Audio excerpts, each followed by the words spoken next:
भूतिया कसाईयों का बाजार। चारों तरफ जोर शोर से आवाज लगाई जा रही थी। सभी यहां से वहां कसाई से बाजार में मीट खरीदते हुए दिखाई दे रहे थे। तभी आसमान से एक भूत उड़ता हुआ वहां से गुजर रहा होता है। अरे वाह, क्या लाजवाब खुशबू आ रही है। ऐसा लग रहा है कि चारों तरफ मांस ही मांस हो। तभी भूत एक पेड़ के ऊपर से छुपकर बाजार की तरफ देख रहा होता है। ओए होए होए होए होए होए होए, ये लोग क्या कर रहे हैं? लगता है ये लोग कसाई हैं, कसाई। तभी तो जानवरों को बहुत ही बेरहमी से मार रहे हैं। तभी भूत के पेट से अजीब सी आवाज आती है, जिसके बाद भूत अपने आप से कहता है, अरे बाप रे बाप, मेरे पेट में तो मरोड़े उठ रहे हैं। अब इनका क्या करूं? बहुत जोरों से भूख लगी है। कुछ पेट में नहीं गया तो भूचाल आ जाएगा। तभी भूत कसाईयों के बाजार में पहुंच जाता है, जिसके बाद वो एक कसाई वाले के पास जाकर उससे कहता है, अरे भाई साहब, जरा मुझे ये मीट मिलेगा? ये वाला मीट 240 रुपए किलो और ये वाला 180 रुपए किलो है। तुम्हें कौन सा चाहिए? अरे मीट तो मीट होता है, जाना तो पेट में ही है। तुम मुझे कोई सा भी दे दो। भूत की बात सुनकर कसाई उसे मीट काट कर दे देता है, जिसके बाद भूत मीट ले जाकर एक पेड़ के ऊपर बैठकर आराम से खाने लगता है। तभी वहां भूत का दोस्त प्रकट होता है। अरे अरे, अकेले अकेले खा रहा है, मुझे तो तूने पूछा भी नहीं। देख भाई, मेरे पेट में भूचाल मचा है। अगर मैंने इस मीट को नहीं खाया तो मैं तुझे ही खा जाऊंगा। इसलिए मुझसे दूर रहे और मुझे मेरा मीट खाने दे। बस भाई, यही थी तेरी दोस्ती, यही था तो तेरा प्यार। बीच में आ गई एक मीट की दीवार। अरे अरे, कहाँ फंस गया मैं? अगर मैंने इसको दिया नहीं तो मेरे पेट में दर्द हो जाएगा। ऊपर से ये मेरे मीट को देख देख कर लार भी टपका रहा है। अब तो इसको देना ही पड़ेगा। भूत न चाहते हुए भी अपने हिस्से का मीट अपने दोस्त को दे देता है, जिसके बाद वो दोनों मिलकर खाने लगते हैं। तभी भूत का शैतानी मन कुछ शैतानियां करने लगता है। अरे भाई, तुझे पता है कई दिनों से हमने किसी को परेशान नहीं किया। काफी दिन हो गए हैं। चलना किसी को परेशान करते हैं। ओम्फो, मीट खाते ही तेरा दिमाग धुर्राटे काट रहा है। तभी भूत अपने दोस्त से कहता है, अरे वो देख, कसाईयों का बाजार। हम इस कसाई बाजार से कई लोगों को परेशान कर सकते हैं। तुझे पता है कैसे? अरे नहीं यार, तूने बताया ही नहीं कैसे। हाँ तो सुन, हम रूप बदलकर इस कसाईयों के बाजार में मीट बेचेंगे और वो मीट और किसी का नहीं, इन गांव वालों का ही होगा। अरे वाह, क्या धांसू प्लान है। मान गए गुरुजी तुम्हें। चलो फिर कसाई बाजार को भूतिया कसाई बाजार बनाते हैं। भूत अपने कुछ और दोस्तों को भी साथ में बुला लेता है और रात होते ही भूत अपने सभी दोस्तों से कहता है, चलो दोस्तों, अपना अपना रूप बदल लो। उसके बाद हम गांव के लोगों को मारकर अगले दिन बाजार में कसाई खाना खोलेंगे। भूत के सभी भूतिया दोस्त अपना अपना रूप बदल लेते हैं, जिसके बाद वो सभी गांव में शिकार करने के लिए निकल जाते हैं। देखते ही देखते सभी भूत अपना एक एक शिकार ढूंढकर उन्हें मार देते हैं। अब आएगा ना असली मजा। हमारी तैयारी पूरी है। बस कल का इंतजार है। काफी दिनों से हमने किसी को परेशान नहीं किया। कल देखना कितना मजा आएगा और उसके बाद देखना गांव वालों की क्या हालत हो जाएगी। सभी भूत सवेरे होते ही कसाई बाजार में अपनी दुकान लगा लेते हैं। तभी एक आदमी प्रमोद की दुकान पर आकर उससे कहता है, अरे भाई साहब, मीट कैसे दे रहे हो? दिखने में तो बिल्कुल ताजी लग रहा है। ताजी तो होगा ही, काट कर सीधा बेचने जो ले आया हूँ। प्रमोद उस आदमी को तुरंत मीट पैक करके दे देता है। वहीं दूसरी तरफ कैलाश की दुकान पर भी एक बूढ़ी औरत मीट लेने आती है। ओ भैया, ओ लल्ला, कैसन दिए हो मीट? अम्मा, मात्र 180 रुपए में तुम्हारे लिए है, आओ ले जाओ। तभी वो बूढ़ी औरत एक जोरदार थप्पड़ कैलाश के मुंह पर मारती है, जिसके बाद बूढ़ी औरत कैलाश से कहती है, अरे फ्री में थोड़ी ले रही हूँ, 180 रुपए दूंगी, तब जाकर तू मुझे ये ताजी मीट देगा। अरे अम्मा, तो इतनी सी बात पर मेरे मुंह पर थप्पड़ मारने की क्या जरूरत थी? तभी बूढ़ी औरत एक और थप्पड़ मारती है और कैलाश से कहती है, हैं? अब तू मुझसे जबान भी लड़ाएगा? रुक, तुझे तो मैं अभी बताती हूँ। तभी वो बूढ़ी औरत अपनी चप्पल निकालती है और कैलाश के सिर पर बजाने लगती है। कैलाश के भूतिया दोस्त ये देखकर उसके पास आते हैं और उससे कहते हैं, अरे अम्मा अम्मा बस करो, अरे क्या कर रही हो, मार ही डालोगी क्या बेचारे बच्चे को। अरे छोड़ दो अम्मा, क्या नागमणि ही लेकर जाएगी अब। आज हम इस ससुरे के नाती को नहीं छोड़ेंगे, मार देंगे इका। अरे ये बूढ़ी औरत क्या है, मुझे तो ऐसा लग रहा है जैसे कोई बुलडोजर मेरे ऊपर चढ़ गया हो। अरे अम्मा क्या खाती हो तुम ऐसा। अरे ससुरे के नाती, हम तो का खाएंगे, यहाँ आओ जरा।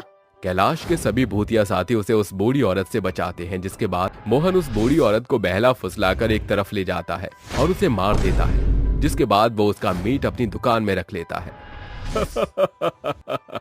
ये लो, मैंने तो इस बूढ़ी औरत का किस्सा ही खत्म कर डाला, अब देखता हूँ कैसे फड़फड़ाती है। जो लोग भूतों से मीट लेकर जाते हैं वो सभी मीट को खाने के बाद बीमार पड़ जाते हैं और उनका पूरा शरीर नीला पड़ जाता है। एक विमला नाम की औरत अपने पति को मीट परोसती है।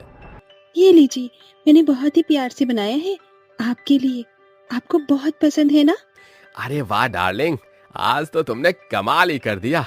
लाओ जल्दी जल्दी दो, मैं आज सारा खत्म कर दूंगा।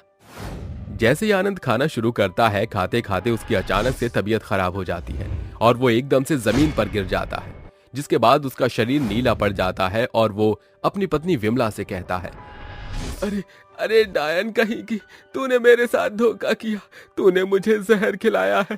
देख देख मेरा शरीर नीला पड़ गया, अब मैं तुझे नहीं छोड़ूंगा, मैं मरने के बाद भूत बन जाऊंगा और तेरे को मार दूंगा। अजी आप ये कैसी बातें कर रहे हो? भला मैं आपको क्यों मारूंगी? मैं तो आपसे बहुत प्यार करती हूँ। अरे जानास बेटी, पहले मेरे लिए डॉक्टर को बुलाकर लेकर आ। विमला तुरंत डॉक्टर को बुलाकर लेकर आती है, लेकिन डॉक्टर के चेक करने के बाद भी डॉक्टर आनंद का कुछ नहीं कर पाते, जिसके बाद विमला को कुछ समझ नहीं आता और वो यहाँ वहाँ सबसे मदद मांगने लगती है। तभी एक अघोरी बाबा उसके पास से गुजर रहे होते हैं, जिन्हें देखकर विमला उनके पैरों में गिर जाती है और उनसे कहती है, बाबा बाबा मेरी मदद करो, मेरे पति बहुत संकट में है, उन्हें बचा लो बाबा, उन्हें बचा लो।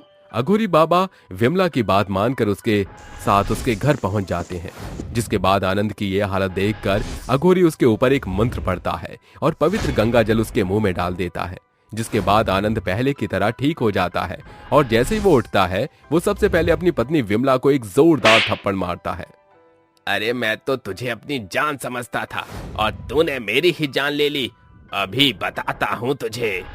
तभी अघोरी बाबा आनंद से कहता है, तुम्हारी पत्नी ने तो तुम्हारी जान बचाई है, तुम्हें उसका शुक्रिया अदा करना चाहिए, जान लेने वाला तो कोई और ही है। तभी अघोरी बाबा अपने मन ही मन एक मंत्र का जाप करते हैं, जिसके बाद उनके सामने वो चारों भूत प्रकट हो जाते हैं। क्यों बुलाया है तूने तांत्रिक हमें यहाँ? तुम लोगों की वजह से न जाने कितने लोगों की जान चली गई है, मेरी बात मारो, यहाँ से हमेशा के लिए चले जाओ, नहीं तो मुझे मजबूरन तुम्हारे साथ बहुत बुरा करना पड़ जाएगा। अगर हिम्मत है तो हमें यहाँ से भगा कर दिखा। तांत्रिक के कई बार समझाने के बाद भी वो भूत तांत्रिक की एक नहीं सुनते, जिसके बाद तांत्रिक को न चाहते हुए भी उन चारों के ऊपर मंत्रों के द्वारा पड़ी हुई भभूति और पवित्र गंगा जल छिड़कना पड़ता है, जिसके बाद वो चारों भूत अपने आप जलने लगते हैं और कसाई बाजार को भूतों से मुक्ति मिल जाती है। इंसानों को गुड़िया बनाने वाली चुड़ैल। जंगल में एक आदमी अपनी जान बचाने के लिए भाग रहा होता है कि तभी सामने से चुड़ैल आती है और अपने जादू से उसे गुड़िया बनाकर अपने साथ ले जाती है। ऐसे ही एक रात नंदिनी हॉल में किताब पढ़ रही होती है, तभी पीछे से उसे आवाज आती है, नंदिनी नंदिनी नंदिनी। तभी नंदिनी पीछे पलटकर देखती है, लेकिन वहां कोई नहीं होता, जिसके बाद नंदिनी फिर से किताब पढ़ने लगती है। तभी एक और बार उसके कानों में आवाज आती है, नंदिनी नंदिनी। लेकिन इस बार वो आवाज काफी जोर जोर से आ रही होती है। तभी नंदिनी पीछे पलटकर देखती है तो वहां उसे एक चुड़ैल नजर आती है। चुड़ैल को देखकर नंदिनी बहुत ज्यादा डर जाती है, डर के मारे उसके माथे से पसीना टपकने लगता है। तभी डरते हुए नंदिनी बोलती है, कौन हो तुम? तुम्हारी मौत। इतना बोलते ही चुड़ैल नंदिनी को भी अपनी जादू से गुड़िया बना देती है और उसे अपने साथ ले जाती है।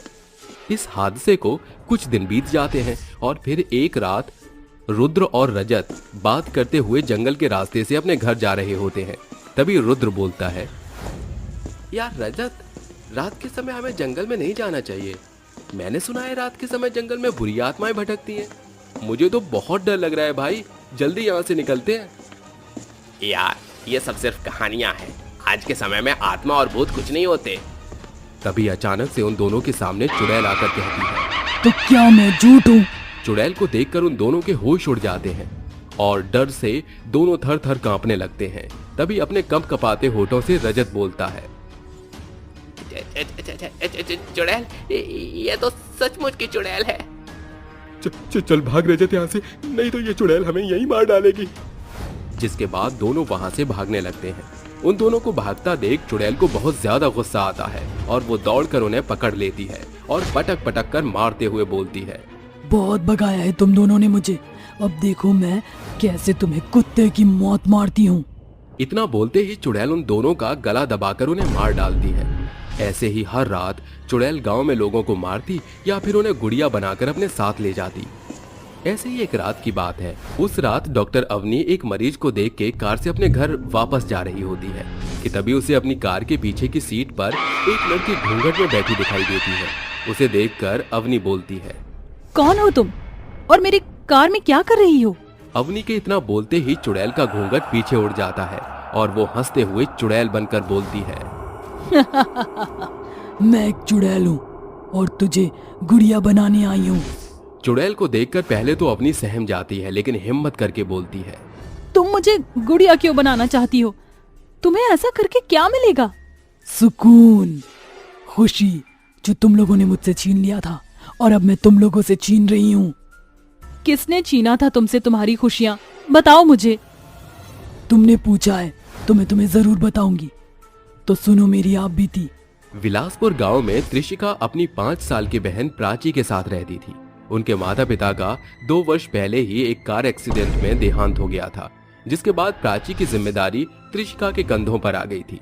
जिम्मेदारियों को निभाने के लिए त्रिशिका खेतों में काम करने लगती है और उन्हीं पैसों से अपना घर का खर्चा चलाने लगती है।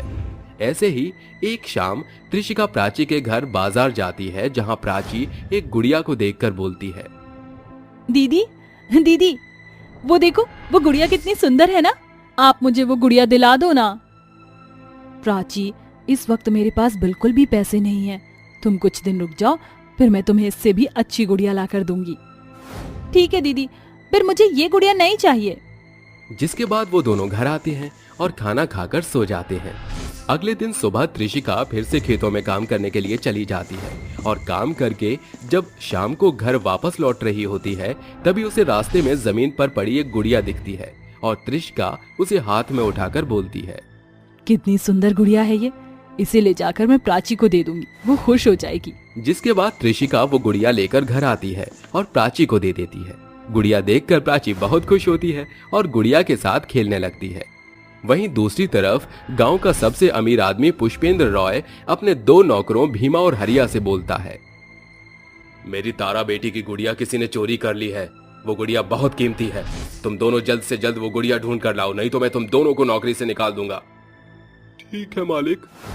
जिसके बाद भीमा और हरिया जाकर पूरे गांव में तारा की गुड़िया ढूंढने लगते हैं। तभी वो देखते हैं कि प्राची उस गुड़िया के साथ खेल रही है। ये देख वो दोनों उसके पास जाते हैं। बेटा, ये गुड़िया तुमने कहाँ से ली है? ये गुड़िया मेरी दीदी मेरे लिए लेकर आई है। इतना सुनते ही वो दोनों वहां से सीधा पुष्पेंद्र रॉय के पास जाते हैं और भीमा बोलता है, मालिक, हमने उस चोर को ढूंढ लिया। वो कोई और नहीं बल्कि हमारे गांव की त्रिशिका है। उसी ने गुड़िया चोरी करके अपनी बहन को खेलने के लिए दी है। उस त्रिशिका ने ऐसा करने की हिम्मत कैसे की?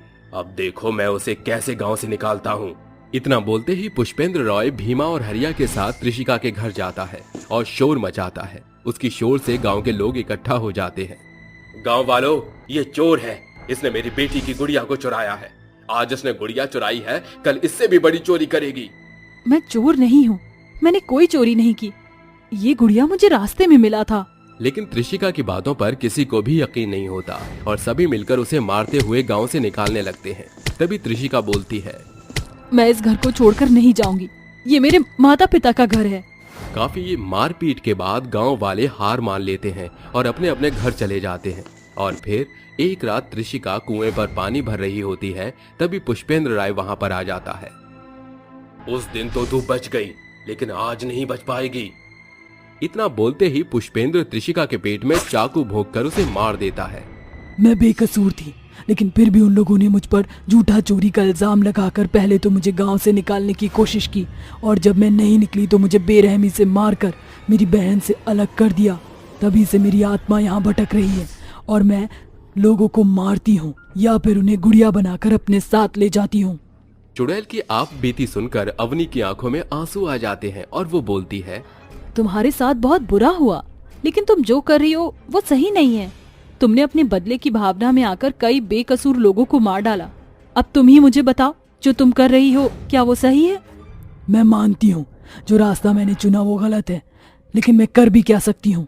जब तक मुझे इंसाफ नहीं मिलता मुझे मुक्ति नहीं मिलेगी, क्योंकि मेरे कातिल पुष्पेंद्र अब भी आजाद घूम रहा है। मैं तुम्हें न्याय दिलवाऊंगी और तुम्हारे कातिलों को सजा। जिसके बाद अवनी पुलिस को जाकर सारी सच्चाई बता देती है कि कैसे पुष्पेंद्र ने त्रिशिका को मारा था। जिसके बाद पुलिस पुष्पेंद्र को पकड़ लेती है और कोर्ट उसे मौत की सजा सुनाता है। ये देख त्रिशिका की आत्मा को मुक्ति मिल जाती है और जाते हुए वो अवनी से बोलती है, तुमने मुझे मुक्ति दिलाकर मुझ पर बहुत बड़ा एहसान किया है। एक एहसान और करना, मेरी छोटी बहन प्राची का ख्याल रखना। तुम उसकी चिंता मत करो, मैं उसे अपनी छोटी बहन की तरह रखूंगी, पढ़ा लिखा कर अपनी तरह एक डॉक्टर बनाऊंगी। अवनी के मुंह से इतना सुनते ही त्रिशिका की आत्मा वहां से चली जाती है। रूप बदलने वाली चुड़ैल।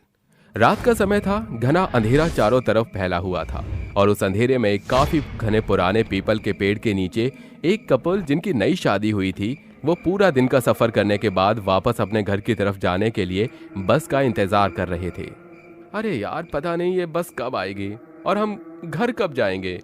रवि, आ जाएगी बस, तुम इतना हाइपर क्यों हो जाते हो? इतना हाइपर होना अच्छी बात नहीं है। वो दोनों आपस में बात कर ही रहे थे कि तभी संजना को एक चुड़ैल देख लेती है। संजना को देख चुड़ैल खुद से बोलती है, आहा, ये लड़की कितनी सुंदर है। इसकी सुंदरता तो चांद की रोशनी को भी फेल कर रही है। क्यों ना मैं इसके अंदर ही समा जाऊं। अरे वाह चुड़ैल रानी, तुझे तो शाबाशी मिलनी चाहिए। आखिर तेरी पसंद सच में बहुत अच्छी है। तो चलो अब मैं इस लड़की को अपने कब्जे में कर लेती हूँ। चुड़ैल अब एक लड़की का रूप ले लेती है और लड़की के रूप में वो उन्हें दिखाई देती है। उस लड़की के लंबे काले घने बाल थे। उस लड़की को देख रवि उस लड़की से बोलता है, अरे बहन, इतनी रात को तुम अकेले कहाँ जा रही हो? क्या तुम्हें पता नहीं कि रात के समय लड़कियों का निकलना सही नहीं होता? उसकी बात सुनकर वो लड़की रुक जाती है और जैसे ही वो उसकी तरफ देखती है वैसे ही उस लड़की के भेष में रवि को एक चुड़ैल दिखाई देती है। चुड़ैल को देख रवि और संजना दोनों ही डर जाते हैं कि तभी वो चुड़ैल हवा में उड़ने लगती है और हंसते हुए बोलती है, तुम लोगों ने मुझे रोककर बहुत बड़ी गलती कर दी है। इतना कहकर वो चुड़ैल उन पर हमला कर देती है और इस तरह रवि बेहोश हो जाता है। कुछ समय बाद जब रवि को होश आता है तब वो खुद को रोड के किनारे बेहोश पड़ा मिलता है। वो जैसे ही उठता है वैसे ही अपनी पत्नी संजना को ढूंढने लगता है। संजना उसे उस पीपल के पेड़ के नीचे बेहोश मिलती है। रवि उसे उठाता है और रिक्शा करके उसे अपने घर निकल जाता है। कुछ समय बाद संजना को भी होश आ जाता है। जैसे ही संजना को होश आता है वैसे ही रवि संजना से बोलता है, संजना, तुम ठीक तो हो ना? पता नहीं हम लोगों के साथ क्या हुआ था। वो रात में सच में कभी नहीं भूल सकता। पता नहीं आखिर वो लड़की कौन थी। रवि, अब उस लड़की को याद क्यों कर रहे हो तुम? रात गई बात गई। लेकिन संजना, तुम्हारी आवाज को क्या हो गया? तुम्हारी आवाज तो बहुत ही सुरीली थी। तुम्हें मेरी सुंदरता से मतलब है या मेरी आवाज से? संजना, ये तुम ऐसी अजीबोगरीब तरह की बातें कर रही हो। मेरी संजना मुझसे इस तरह कभी बात नहीं करती थी। तुम मेरी संजना नहीं हो, आखिर कौन हो तुम? उसकी बात सुनकर संजना खूब जोर जोर से हंसने लगती है। तूने सही पकड़ा, मैं तेरी संजना नहीं बल्कि मैं तो चुड़ैल रानी हूँ।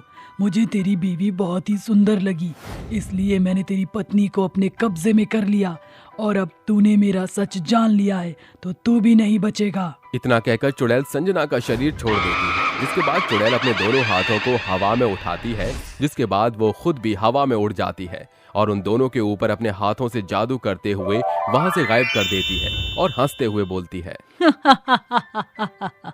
मुझे अपनी शक्तियाँ बढ़ाने के लिए और लोगों की जरूरत है, इसलिए मैं यहाँ पर और लोगों को अपने कैद में लूंगी। इतना कहकर और चुड़ैल भी वहां से गायब हो जाती है। और अब वो हर रात किसी न किसी का भेष बदलकर लोगों के घर में आती और उस घर के लोगों को गायब कर देती। ये सिलसिला यूं ही चलता रहा और वो चुड़ैल लोगों को वहां से गायब करती रही। एक रात की बात है, गांव का चौकीदार गांव में आवाज लगाते हुए इधर से उधर घूम रहा था। जागते रहो, जागते रहो, गांव में रूप बदलने वाली चुड़ैल घूम रही है। जागते रहो, अपने घरों में रहो और अपने सभी घर वालों का ध्यान रखो। चौकीदार इधर से उधर घूम ही रहा था कि तभी उसे चमकती हुई एक रोशनी दिखाई पड़ती है। वो रोशनी आसमान से धरती पर आती है और उस रोशनी से एक चुड़ैल निकल जाती है। उस चुड़ैल के बहुत ही लंबे बाल थे। वो चुड़ैल चौकीदार का रूप धारण करती है और चौकीदार की तरह गांव में इधर से उधर घूमती है। उस चुड़ैल को रूप बदलते हुए देख चौकीदार खुद से बोलता है, बाप रे बाप, ये रूप बदलने वाली चुड़ैल मेरे सामने ही है और इसने तो मेरा ही रूप ले लिया। मुझे इन गांव वालों के सामने जाकर इस रूप बदलने वाली चुड़ैल का सच बताना ही होगा। चौकीदार उस चुड़ैल का पीछा करने लगता है, जहां चौकीदार उसको एक बार फिर रूप बदलकर रघुनंदन के घर में घुसते हुए देख लेता है। चौकीदार चुपचाप गांव वालों को इकट्ठा करता है और गांव वालों को सारी बात बता देता है। उसकी बात सुनकर सभी गांव वाले हैरान हो जाते हैं और दौड़ते हुए रघुनंदन के घर का दरवाजा खटखटाने लगते हैं। कुछ समय बाद रघुनंदन की पत्नी दरवाजा खोलती है। सभी गांव वालों को अपने दरवाजे पर देख रघुनंदन की पत्नी रंजना बोलती है, अरे गांव वाले भैया, क्या हो गया? इतनी रात को मेरे घर पर आए हो? अरे रंजना भाभी, हम लोगों को शक है कि वो रूप बदलने वाली चुड़ैल आपके घर में आई हुई है। हमें आपके घर की तलाशी लेनी है। मैं अपने घर की तलाशी लेने नहीं दूंगी। तुम लोग इतने दावे के साथ कैसे बोल सकते हो कि वो चुड़ैल इसी घर में है? रंजना गांव वालों से बहस कर ही रही थी कि तभी गांव वालों की नजर रंजना के पैरों पर पड़ जाती है। उसके पैर उल्टे होते हैं। ये देख गांव का एक आदमी हीरालाल चिल्लाते हुए बोलता है, उड़ी बाबा, रंजना भाभी चुड़ैल है, देखो उसके पैर भी उल्टे हैं। सभी गांव वाले हीरालाल की बात सुनकर रंजना के पैर की तरफ देखते हैं, जहां वो उसके पैर उल्टे दिखाई पड़ते हैं। सभी गांव वाले रंजना को अंदर की तरफ धक्का देते हुए उससे पूछते हैं, अरे चुड़ैल, आखिर तू यहाँ पर क्यों आई है और हम सभी को इस तरह क्यों परेशान कर रही है?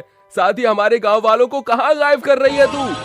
रंजना अब एक भयानक चुड़ैल में तब्दील हो जाती है और वो गुस्से में बोलती है, तुम सभी गांव वालों को ये सच कभी नहीं पता चल पाएगा कि मैं लोगों को कहाँ कैद कर रही हूँ।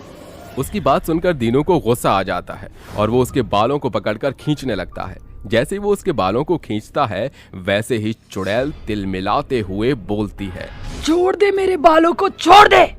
उसको इस तरह तड़पता हुआ देख हीरालाल अब समझ जाता है कि उसकी शक्तियां उसके बालों में ही हैं। इसलिए हीरालाल अपने हाथों में मशाल लिए चुड़ैल के पास आता है और उसके बालों में आग लगा देता है। चुड़ैल अब अपने बालों के साथ जलने लगती है और जलते हुए बोलती है, तुम सभी लोगों ने अच्छा नहीं किया। मेरे बालों को जलाकर मेरी शक्तियाँ अब खत्म हो जाएंगी, साथ ही मैं भी अपने बालों के साथ जल जाऊंगी। लेकिन याद रखना, जिस दिन मैं वापस आई उस दिन इस गांव को मैं तबाह कर दूंगी। चुड़ैल ये बोलते हुए जल जाती है और अब उस रूप बदलने वाली चुड़ैल से गांव वालों को मुक्ति मिल जाती है। जैसे वो चुड़ैल जलती है, वैसे ही गांव के सभी गायब व्यक्ति उसी के घर में एक जेल के अंदर गांव वालों को दिखाई देते हैं। गांव वाले अब उस जेल को तोड़ते हैं और अपने सभी गांव वालों को आजाद करवा देते हैं, जिसके बाद सभी मिलजुल कर खुशी खुशी रहने लगते हैं। एरोप्लेन वाली चुड़ैल और बच्चे अपने क्लास में बैठे हुए थे, तभी उनकी टीचर पायल कहती है, बच्चों, आप सबके लिए गुड न्यूज है। उससे पहले ये बताओ कि आप किस किस में बैठकर घूमे हो आज तक? मैम, हम कार में, स्कूटर पर और मेट्रो में, ट्रेन में, ऑटो में, ऊंट पर, हाथी पर घूमे हैं अभी तक तो। क्या बाकी बच्चे भी इन सब पर बैठकर घूमे हैं? Yes ma'am. ओके, तो कोई एरोप्लेन में घूमा है बैठकर, जिसने ऊंचाइयों से नीचे का नजारा देखा हो? एनीवन? नो मैम, हम कभी नहीं बैठे। मैम, बस हमने आसपास में देखकर आज तक एरोप्लेन को सिर्फ टाटा बाय बाय किया है। सारे बच्चों ने एरोप्लेन को सिर्फ टाटा बाय बाय किया है। मैं हूँ ना, आप सबके ग्रेड बहुत अच्छे आए हैं। पूरे स्कूल में मेरी क्लास के बहुत अच्छे ग्रेड्स हैं, इसलिए मैं आप सबको एरोप्लेन के टूर पर ले जाना चाहती हूँ। आपको उसकी सैर कराना चाहती हूँ। तो सारे बच्चे रेडी हैं? पायल की ये बात सुनकर सभी बच्चे डेस्क पर हाथ मारकर चिल्ला कर कहते हैं, यस मैम, यस मैम, हम जाएंगे मैम, हम जाएंगे। हाँ मैम, हम भी जाएंगे। ओके ओके, सारे बच्चे अच्छे से बैठो। ज्यादा परेशान किया तो कैंसिल कर दूंगी अभी aeroplane trip. No no ma'am, हम जाएंगे। हम सब चुपचाप बैठे हैं। सारे बच्चे चुपचाप बैठो और फिंगर ऑन योर लिप्स। तुम बच्चों को कितने अच्छे से हैंडल करती हो, इसीलिए इस ग्रेट ट्रिप पर तुम मॉनिटर हो और सब चीज हैंडल करोगी। Okay okay ma'am. देखो देखो कैसे कीर्ति की बच्ची मैम की चापलूसी करके ओके मैम कर रही है। 4 दिन बाद पायल परमिशन लेकर एयरपोर्ट पर बच्चों को लाती है और प्लेन में सबको सीट बेल्ट लगाकर बैठा देती है और कहती है, अच्छा, अब हम प्लेन में बैठ चुके हैं। कुछ देर बाद ये प्लेन चलेगा तो सभी बच्चे अपनी जगह पर चुपचाप बैठेंगे, कोई हिलेगा नहीं एंड नो शोर शराबा। Okay ma'am. लेकिन हमें ना बहुत पेट में गुदगुदी हो रही है, ऐसा लग रहा है जैसे बटरफ्लाई उड़ रही है। और मैम, मेरी तो डर के मारे पेट में चूहे कूद रहे हैं। लो मैम, इसको तो प्लेन में आते ही भूख लग गई है और कहती है कि डर लग रहा है। कीप क्वाइट, बहुत हो रहा है तुम बच्चों का। ज्यादा शैतानी की तो उसी बच्चे को प्लेन से उतार दूंगी अभी। पायल बच्चे को समझा ही रही थी कि इतने में प्लेन की एयर होस्टेस आकर कहती है, वेलकम टू आवर एयरलाइंस। मैं आशा करती हूँ आप सब और बच्चों के लिए ये एक यादगार सफर रहे। कृपया करके अपनी अपनी सीट की पेटी को बांध लीजिए। एरोप्लेन उड़ना शुरू हो गया है। ये अब तो हमारा हवाई जहाज उड़ेगा। उई, बल्ले बल्ले, अब तो हम हवा में उड़ेंगे। वाओ! मदगास्कर खुले प्लेन में हिले डुले बिल्कुल नहीं रही। ओ उछले, हम बड़े मचल के पर डांट पड़ी जोर से। टिंग टिंग टिंगड़ा डा टिंग टिंग टिंगड़ा टिंग टिंग टिंगड़ा। रितु गाना गा ही रही थी कि अचानक से एरोप्लेन की सारी लाइट जलने बुझने लग गई। सभी बच्चे डर जाते हैं। तभी कीर्ति बोलती है, ये सारे बच्चे शोर क्यों मचा रहे हो? पागल हो गई क्या? एरोप्लेन से उतरकर देखना तुम्हें कितनी पनिशमेंट मिलेगी। बच्चे शोर मत मचाओ, ध्यान से बैठो। आप बहुत ऊपर की ऊंचाइयों पर हैं। आंटी मुझे ना भूख लग रही है, आपके पास कुछ खाने को मिलेगा? मैंने टीवी में देखा है आप लोग उनको खाना ला कर देते हो। शांत बैठो, मैं अभी स्नैक्स लेकर आती हूँ। हैला, ये कुंदन तो बड़ा तेज है, इसने तो अपने लिए स्नैक्स भी मंगवा लिया। हाँ, बड़ा तेज है, हम भी मंगवाएंगे। कुछ देर बाद सभी बच्चे शोर मचाने लगते हैं कि उन्हें भी चाहिए। तभी एयर होस्टेस आंधी के साथ एक चुड़ैल रूप में आती है और एक बच्चे को हवा में उठाकर कहती है, बस बहुत हो गया। अगर अब किसी भी बच्चे ने शोर मचाया या कुछ मांगा तो उसे भी मैं इस तरह हवा में लटका दूंगी। मम्मा, एरोप्लेन में तो चुड़ैल आंटी है। ये एरोप्लेन वाली चुड़ैल आंटी हमें मार डालेगी। आय हाय, ये बच्चा कितना रो रहा है। कोई चुप कराओ इसे। मैंने बोला चुप कराओ, मेरे कान के पर्दे फट रहे हैं। और रो ऋतिक बेटा। मैम, ये ऐसे नहीं रोएगा क्योंकि मैं इसके सर पर 2 टपली बजाती हूँ। जहाँ एक तरफ चुड़ैल अपने कान बंद करके खड़ी थी, वहीं रितु ऋतिक के सर पर और मारती है, जिससे वो और तेज तेज रोने लगता है। तभी चुड़ैल से और बर्दाश्त नहीं होता, वो प्लेन के सारे बच्चों को अपने जादू से हवा में उठा देती है।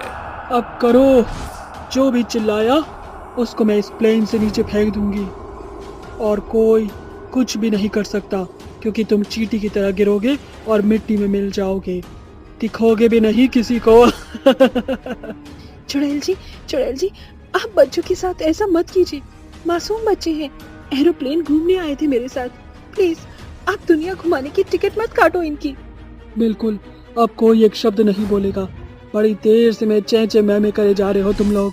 चुड़ैल के इतना कहते ही एक बच्चा अपने बैग से पेंसिल उठाकर चुड़ैल की आंख में मार देता है, जिससे चुड़ैल एक आंख पर हाथ रखकर मचलने लगती है। अरे बाप रे बाप, मर गई मैं। किसने मेरी आंख फोड़ दी? छोड़ूंगी नहीं मैं उसको। जल्दी बताओ किसने ये किया है, किसकी हरकत है ये? चुड़ैल सभी सीट के पास बैग चेक करती है तो उसे रोशन के पास बैग मिलता है।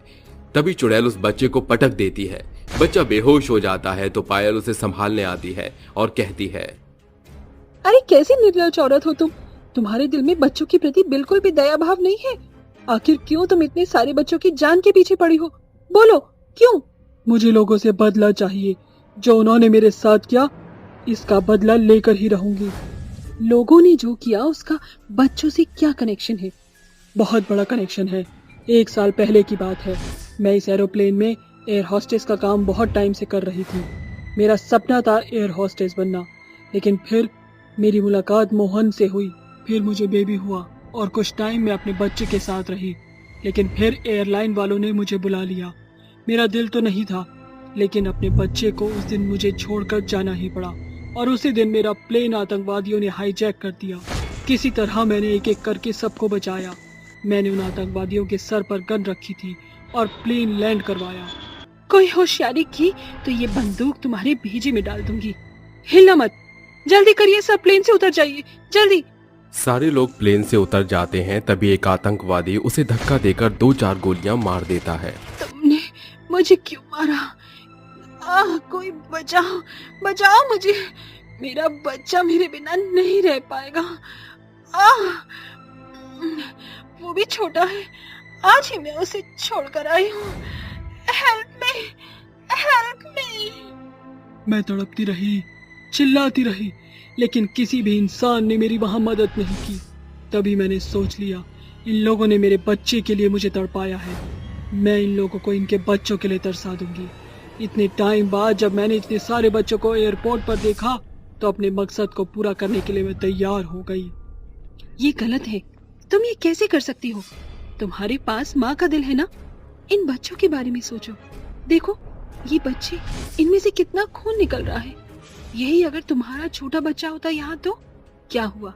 सोच में डूब गई। जैसे तुम्हारे बच्चे के लिए तुम जरूरी हो, वैसे ही इन सारे बच्चों को भी माँ बाप चाहिए। कल को तुम्हारे बेटे को ये तुम्हारे बारे में पता चलेगा तो सह पाओगी? नहीं नहीं, मुझे माफ कर दो। मैंने तुम्हारे साथ, बच्चों के साथ बहुत गलत किया। लगता है अब मुझे चलना चाहिए। शुक्र है तुम्हें अपनी गलती का एहसास हो गया। सॉरी एरोप्लेन वाली चुड़ैल आंटी, मैंने आपको मारा। आप इतनी जल्दी मत जाओ, आप हमें एरोप्लेन की सैर तो करा दो। जरूर।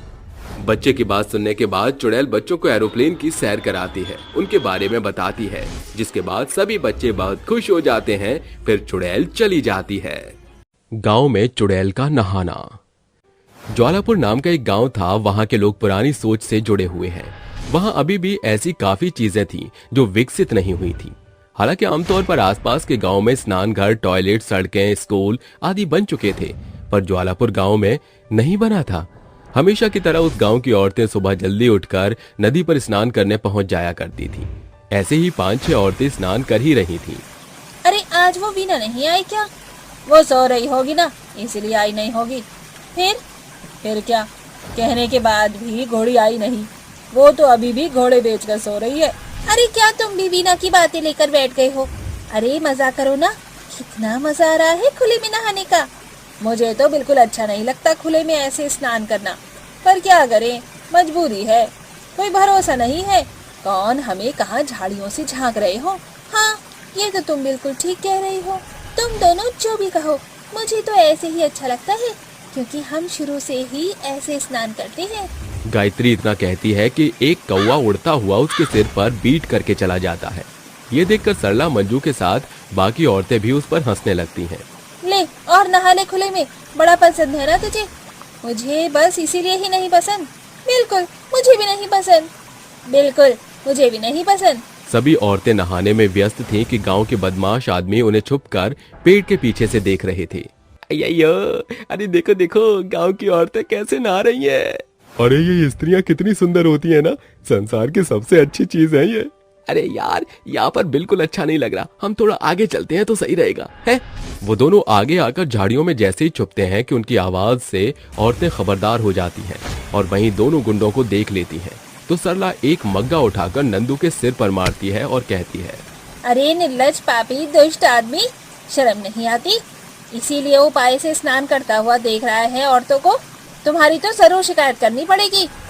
वाह सरला, तूने ये करके बिल्कुल ठीक किया है। और मार इसे, आज तो इसकी खैर नहीं। चलो चलो, इन्हें मारने चलते हैं।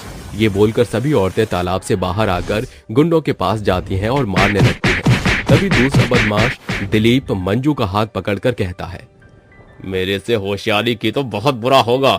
अगर इतना ही है तो खुले में ना नहाया करो। जब तुम ऐसे करोगी तो यही होगा। वाह मेरे दिलीप साहब, क्या डायलॉग मारा आपने। अब इन औरतों की हेकड़ी निकालते हैं हम। देखो, अगर मंजू को कुछ भी हुआ तो मुझसे बुरा कोई नहीं होगा। अरे जाने मन, तुम बुरी नहीं, तुम बहुत अच्छी हो। तुमसे अच्छा कोई नहीं हो सकता। इन लोगों ने तो अपनी हद ही पार कर दी है। ये कहते ही नंदू भी चाकू लेकर गायत्री की गर्दन काटने वाला होता है। इतने में मौसम का रुख अचानक खराब हो जाता है। तेज बारिश होने लगती है और एक बवंडर के साथ चुड़ैल आती है, जो उस बवंडर में उन दोनों बदमाशों को मार डालती है, फिर फेंक कर चली जाती है। वहां की औरतों को कुछ भी समझ नहीं आता कि ये हुआ तो हुआ क्या, पर आखिर वो चुड़ैल कौन थी जो इन औरतों की मदद करके बवंडर सहित गायब हो जाती है। जानने के लिए कहानी में आगे बढ़ते हैं। ऐसे ही अगले दिन मंजू अपने पति सुरेश से कहती है, जो कि गांव का सरपंच भी था। सुरेश जी, आपको पता है कल कितना बड़ा हादसा होते होते रह गया। तो बदमाश हम औरतों को स्नान करते हुए देख रहे थे। उसके बाद जब हमने उनका विरोध किया तो उसने मेरी और गायत्री की गर्दन पर चाकू रख दिया। फिर अचानक एक बवंडर आया जिसमें वो दोनों मर गए। पता नहीं कैसे, लेकिन मेरी समस्या ये है कि आप गांव की औरतों की सुरक्षा को ध्यान में रखकर एक स्नान घर क्यों नहीं बनवा देते? मंजू, तुम ये कैसी बातें कर रही हो? तुम्हारी बात समझ रहा हूँ मैं, लेकिन फिर गांव की हर औरतें यही बात करती रहेंगी, ऐसे कैसे चलेगा? तुम और जल्दी क्यों नहीं स्नान करके आ जाती हो? अजी, इससे ज्यादा और अंधेरे में गए तो कीड़े और जानवरों का डर रहता है। आप स्नान घर बनवा दीजिए, यही काफी होगा हम औरतों की सुरक्षा के लिए। मैं तुम्हारी बात से बिल्कुल सहमत नहीं हूँ, मुझे सोचने का समय दो। ये कहकर सुरेश अपनी पंचायत में चला जाता है। वहीं गांव की औरतें और लड़कियां नहाती हैं तो ये समस्या फिर से होती है। तभी वही चुड़ैल अपने सुंदर रूप धारण करके उसी नदी में नहा रही थी कि एक आदमी उसे देख लेता है। चुड़ैल उस आदमी को अपनी ओर आकर्षित करते हुए कहती है, अरे ओ मेरे कन्हैया, दूर से क्या टुकर टुकर देख रहे हो? जरा मेरे पास आकर मेरे से रासलीला रचा लो। आओ ना, सोच क्यों रहे हो? तुम इतने प्यार से बुलाओगी तो आना तो पड़ेगा ही। ये बोलते ही वो आदमी रवीना की ओर आ जाता है। तभी चुड़ैल उसे पकड़कर अपने असली रूप में आ जाती है और उसे मार डालती है। क्या सोचा था, मेरे साथ तू फ्लर्ट करेगा? बना दी ना तेरी चटनी। इसी के लायक था तू। जो कोई भी लड़कियों या औरतों को इस तरीके से देखेगा उसकी तो मैं आंखें नोच लूंगी अब। ऐसे ही चुड़ैल रूपवती बनकर आदमियों को अपनी ओर आकर्षित करती थी और उनकी नियत देखकर उन्हें मार डालती थी। गांव में अब अचानक से एक एक करके आदमी गायब होने लगे। इस बात से चिंता करके सभी पत्नियां सरपंच से बात करती हैं तो वो कहता है, देखिए आप सभी चिंता मत कीजिए, मैं इस समस्या की जड़ तक पहुंचने का प्रयास करता हूं। सरपंच जी, जल्दी कुछ कीजिए।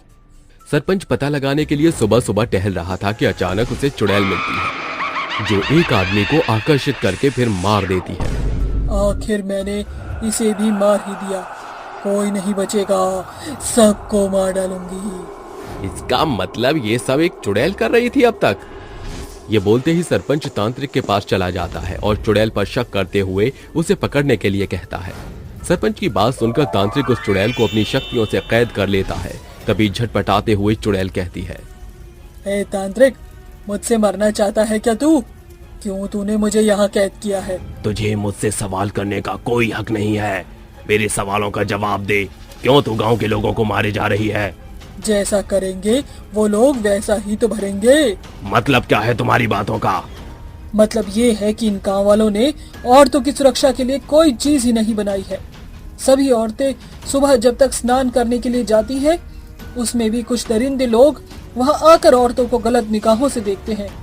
भला ये कहाँ तक सही है? मेरे साथ भी कुछ ऐसा ही घटा था। एक दिन मैं सुबह के समय स्नान करने गई थी।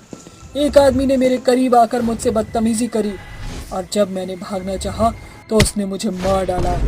अभी कुछ दिन पहले ही मैं स्नान कर रही थी, यहाँ तक कि सरपंच की पत्नी भी थी। वो तो उस दिन उनकी सुरक्षा मैंने करी, वरना वो दोनों गुंडे उन औरतों को गला काट कर मार डालते। जो भी स्त्रियों को स्नान करते हुए देखता था मैं उन्हें मार डालती थी। और अगर तुम मुझे यहाँ से भगाने के लिए सोच रहे हो तो मैं तुझे बता दूं कि मैं यहाँ से तब तक नहीं जाऊंगी जब तक इस गांव में हर एक घर में औरतों के लिए स्नान घर नहीं बन जाता। तुम्हारे साथ बहुत गलत हुआ है और तुम बात भी ठीक कह रही हो। सरपंच जी, आपको इसकी बात माननी ही होगी। आपको स्नान घर बनवाने ही पड़ेंगे। ये औरतों की सुरक्षा की बात है। आसपास के बाकी गांव विकसित हो चुके हैं अब। ठीक है, मैं वादा करता हूं कि इस गांव में स्नान घर हर घर में जरूर बनेगा, लेकिन उसके बाद तुम चली जाओगी। चुड़ैल उसकी बात मान जाती है। सरपंच भी अपना वादा पूरा कर लेता है, जिसके बाद चुड़ैल हमेशा के लिए वहां से चली जाती है।